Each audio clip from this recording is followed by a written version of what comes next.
court case that impacts the way we cast our ballots here in North Carolina is now in the hands of 3 judges in Virginia. The U.S. Court of Appeals in Richmond heard arguments on the case today. CBS North Carolina political reporter Bo Minnick joins us to break down what exactly was said in court. Bo? Sean and Sharon, this court is as high as this case can go without heading all the way to the U.S. Supreme Court.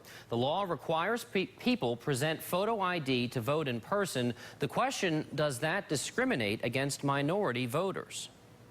I will say that I believe that we have a very, very strong case. A case that's now in the hands of 3 federal appeals court judges. History is on our side, and the moral rights of North Carolinians to build our democracy, to build a more inclusive democracy, is on our side. The North Carolina NAACP and other groups are suing over a state law that took effect this year, requiring photo ID to vote in person, eliminating same-day registration, and reducing the number of early voting days. The groups appealed an April ruling that went against their case. No cameras are allowed in federal court, but the court did provide the audio. Young voters were targeted for exclusion from the political process by a number of provisions that were applicable only to them. Attorneys for the state argued the plaintiffs haven't proved that the law discriminates against minorities. The plaintiffs had not carried their burden. But while questioning that attorney, at least one judge sounded skeptical.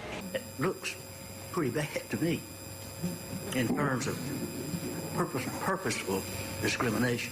Well, Your Honor, I hope that that I can persuade you that it was not a nefarious thing. There's no set timetable for a decision, but the clock is ticking as we get closer to the November election, and the state says tests to the system need to be made. Guys, back to you. All right, Bo, thank you. A gang leader